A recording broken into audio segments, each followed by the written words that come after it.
Thanks to YouGov for sponsoring this video.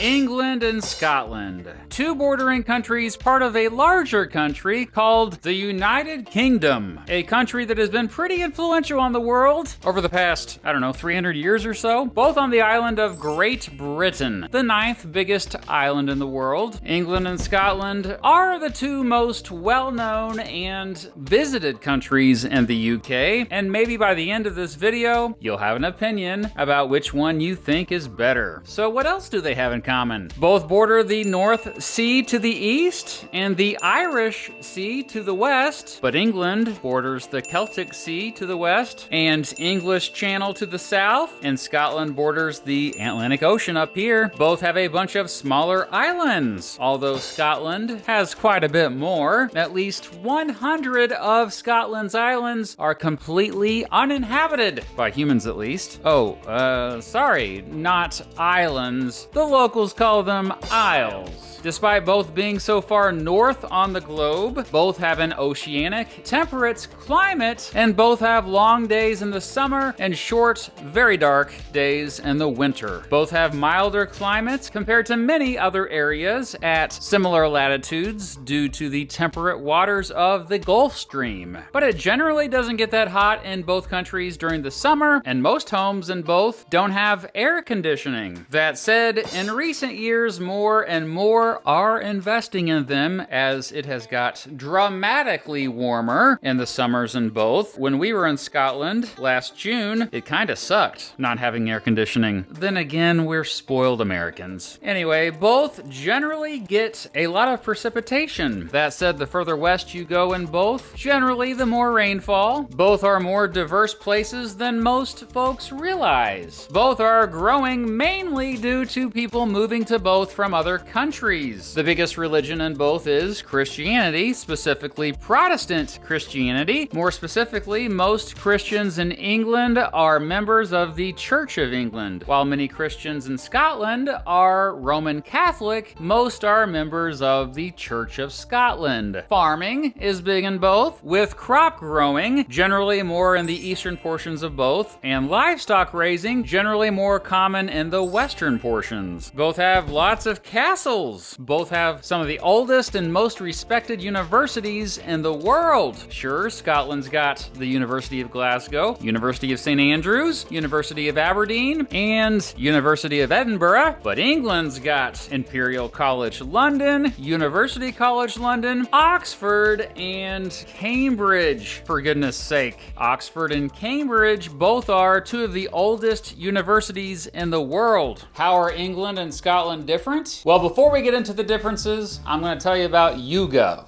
YouGov is my favorite way to take surveys and make extra cash and rewards. I originally started using it when I was stuck in line somewhere, I think the DMV or something, but it's just a great, quick way to answer questions and get rewarded for it. Often I take YouGov surveys on the toilet. That reminds me, I still need to clean my phone. Anyway, YouGov is free to join and so easy to get extra cash. It can be an easy side hustle. Tap my link in the description of this video to start taking surveys and earning cash through YouGov. Thanks to YouGov for sponsoring this video. Okay, where were we? Ah, yes. What are the differences between Scotland and England?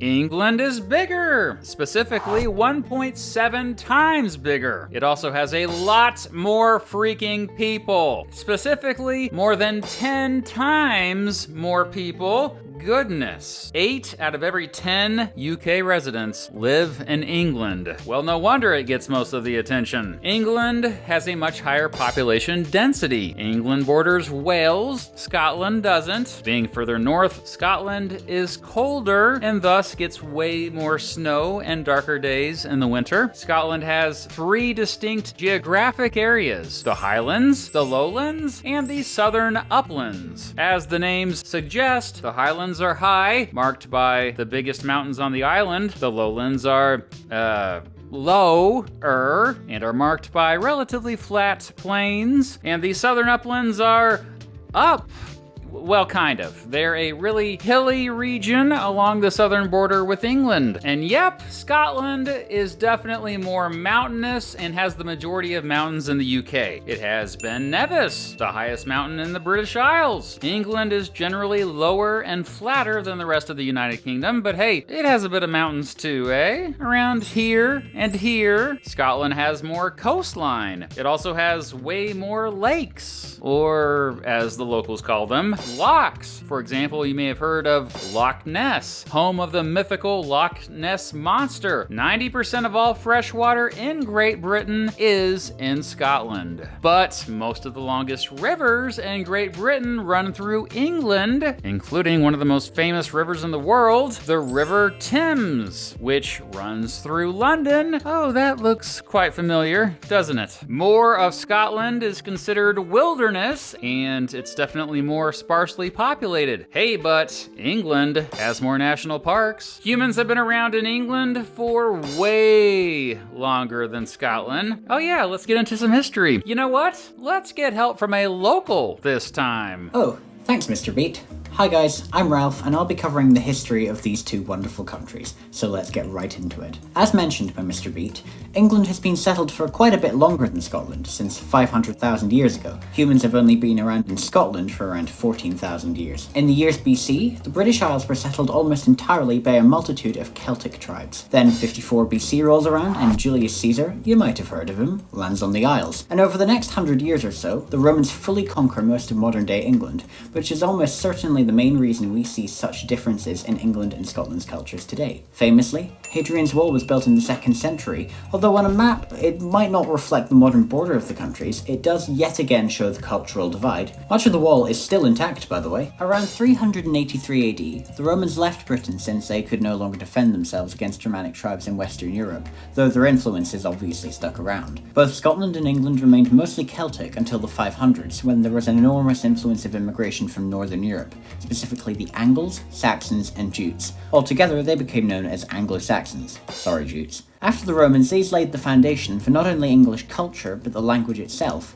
Angles, Anglish, English. Around this time, both Scotland and England were divided between several groups. In England, you had Northumbria, Mercia, and Wessex to name a few, and in Scotland, you had Fotla, Kate, and Dunbar, among others. Of course, then came the Vikings, arriving in Lindisfarne in northeast England in the year 793, who would have massive influence over the next few centuries. They mostly invaded parts of Scotland first, notably its isles on its west coast, before in the mid-9th century moving on to establishing Norse kingdoms all across the north and east of England. By the turn of the millennium, these Viking settlements were largely pushed out of England, though it would still take until around the year 1260 to push them out of Scotland. Scotland was likely the first of the two countries to establish a monarchy, its first being Kenneth I, who had been king of the Picts. Many people don't realise the Kingdom of Scotland existed, off and on, but mostly on, from 843 all the way to 1707. Sometime in the early years of the Kingdom of Scotland, England got a monarch for the first time, through the lineage of the famed and legendary King Arthur of the Anglo-Saxons, who were for valiantly defending Britain against the much stronger armies of the Vikings. Famously, England was invaded and subsequently conquered in 1066 by a certain William the Conqueror, whose lineage would go on to become the English monarchy we know and love today. More notably, the Norman invasion changed England from a largely Celtic and Germanic nation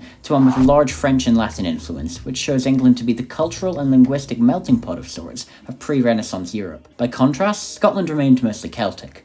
Well, until England started invading it. England invaded Scotland many times from the 900s all the way up to the 1600s. Often, England would take it over and then Scotland would re-establish its independence, and then the whole thing would repeat itself, as history sometimes does. Notably, England invaded Scotland in 1296, an invasion in which Edward I of England led an army across the border, kickstarting the confusingly named First War of Scottish Independence. This included the famed Battle of Stirling Bridge, the Scots led by the guy from Braveheart. Sons of Scotland! I am William Wallace. Okay, William Wallace.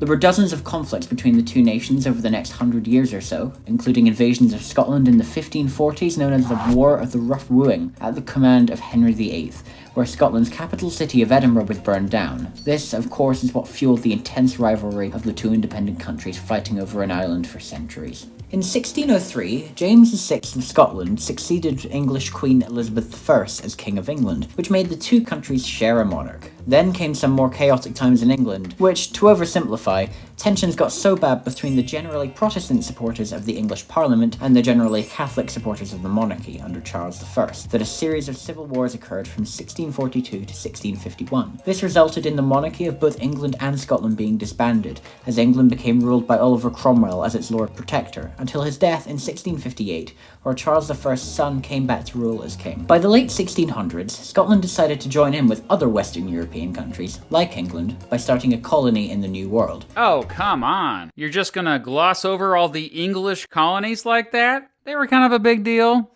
Oh dear. England had had tremendous success with its colonies in North America in particular.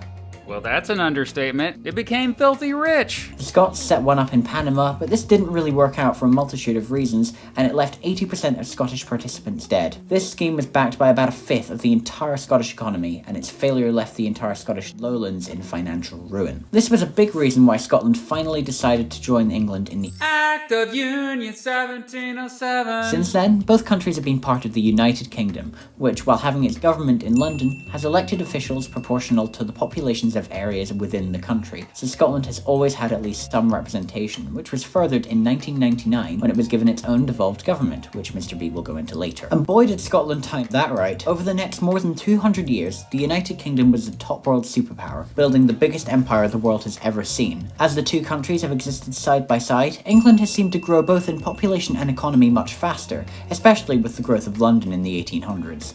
Around 20% of Scots migrated to other parts of the British Empire from the mid-1800s to the mid-1900s, notably Canada and Australia, though this population has been balanced out by immigrants arriving mostly from Ireland and mainland Europe. I'm rambling on, but in short, historically both countries have been fierce rivals for a multitude of reasons separating them from the start, from the Romans to the Vikings, and both countries have been some of the most influential on the world stage in the past couple of centuries together as part of the United Kingdom. Thank you, my Scottish local. Today, both countries remain the richest in the world. Major industries in England include technology, finance, professional services, and manufacturing. Major industries in Scotland also include professional services and manufacturing, as well as construction. Tourism is also quite big in both. England is growing at a faster rate. One big reason why is because more immigrants have moved to England in recent years. Due to having a growing foreign-born population, England has become a much more diverse country in recent years than Scotland. The cost of living is higher on average in England. Related to this, folks in England, generally speaking, earn more money than folks in Scotland. That said, the poverty rate is lower in Scotland. Related to this, the crime rate is also lower in Scotland. Higher income residents of Scotland do pay a higher percentage income tax than higher income residents of England. England has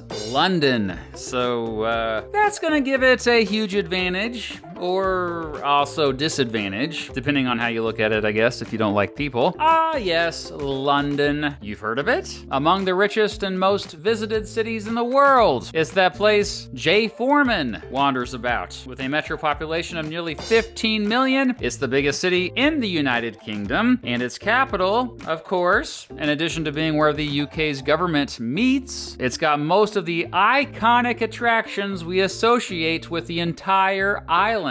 You know, Buckingham Palace, Big Ben, the Tower Bridge, stuff like that. Anyway, this video is not about London, but England and Scotland. So enough of that. I'm sure if you live in England, you're just about peeved that London always gets all the attention anyway. Crazy enough, Metro London's population is nearly 3 times that of Scotland. Scotland's largest city is not its capital. Glasgow, which has more than 8 times fewer people than London, despite being so much smaller, it still has around a third of Scotland's population. 3 out of every 5 Scots live in this little area of the country, in either the Glasgow or Edinburgh metro area. Oh yeah, Edinburgh is Scotland's capital, and while London gets more tourists, Edinburgh is the second most visited city in the UK and has much more of its older buildings in its city center preserved. If you ever get the chance to visit Old Town, and the Royal Mile in particular, you should should. I highly recommend. 10 out of 10. Scotland as a whole, in fact, has more old buildings still intact. The Knap of Howard on the island of Papa Westray in Orkney, Scotland, is the oldest preserved stone house not only in the UK but all of Northern Europe. It dates back as far as 3700 BC, which is more than 1,000 years before the earliest Egyptian pyramids were built. Hey, speaking of old stuff,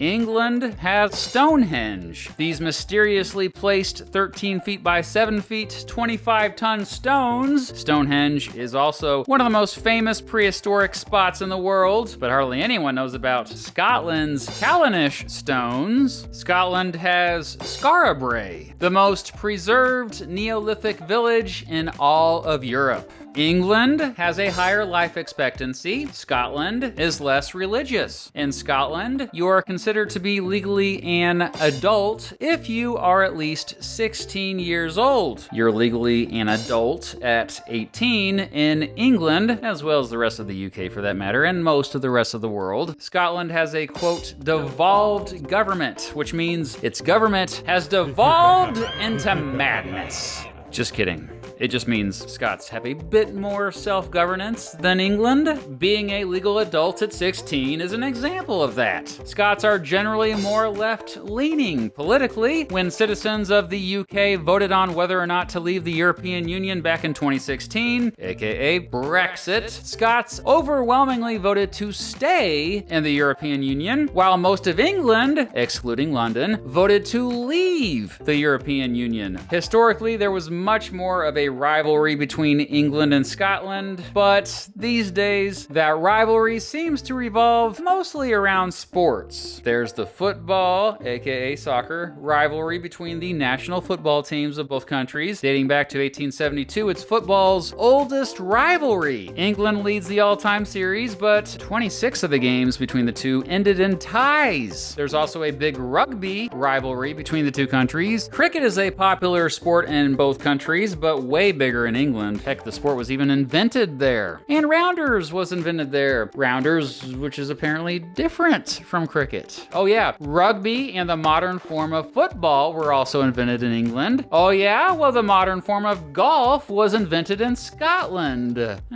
England is where the language that I'm speaking to you right now originated. Yep, the English started speaking the most spoken language in the world, English, in England. What a surprise, right? Approximately 1.5 billion people speak English today, making it the world's most spoken language. Do you understand what I'm telling you right now? Well, if you speak English, you do. Now that said, I'm specifically talking about modern English.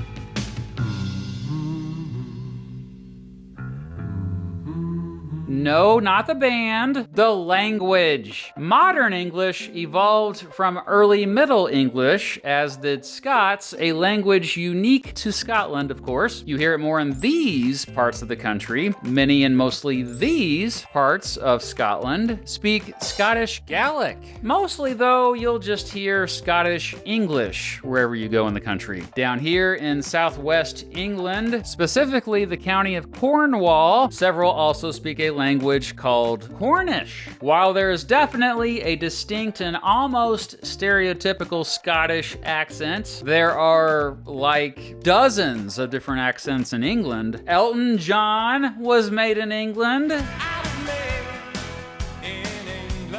See, I told you he was. But not just Elton John. Some of the most influential and popular bands and musicians in world history came from England. The Beatles, the Rolling Stones, the Kinks, The Who, Led Zeppelin, Black Sabbath, Pink Floyd, Queen, The Clash, the Sex Pistols, Joy Division, The Smiths, Iron Maiden, Deep Purple, Depeche Mode, Radiohead, Blur, Bee Gees, Genesis, The Cure, Oasis, Coldplay, David Bowie, Eric Clapton, Adele, and Ed Sheeran, just to name a very few. Holy freaking crap. They all came from England? That's a bit overwhelming. what the heck is going on with England? Even though a ton of great music has come out of Scotland, today it's mostly known more for one-hit wonders, at least internationally. England gave us William Shakespeare, Jane Austen, Charles Dickens, J.K. Rowling, and George Orwell. Scotland gave us Robert Burns. In fact, Burns is Scotland's national poet, and on January 25th, Scots all honor him with the traditional Burns Supper. Burns Night, baby! The actor, Ewan McGregor, and the novelist, Robert Louis Stevenson, are also from Scotland. Well, Stevenson passed away back in 1894, in case you haven't heard. England has more UNESCO World Heritage sites. Scotland has 32 subdivisions known as council areas. England has 9 regions, further divided into 48 ceremonial counties. Heck, even further divided into 84 metropolitan and non-metropolitan counties. Heck, even further divided into 296 districts. Heck, even further divided into 10,449 civil parishes. Goodness, what am I? Jay Foreman? Scotland has haggis, and while fish and chips is popular all across the UK, most say it's superior down in England. Scotland gave us Scotch whiskey, while tea rules in England. Overall, Scotland seems to have a more distinct identity than England. Much of that is based on being a Celtic nation. You know, bagpipes. There's definitely more bagpipes in Scotland. And you know, kilts. That's where kilts originated. To wrap up, I know I just listed off a bunch of differences, but these days, England and Scotland are not as different as you might think. Each passing year, the Scots and the English are more like brothers than enemies. But with all brothers, there is always sibling rivalry.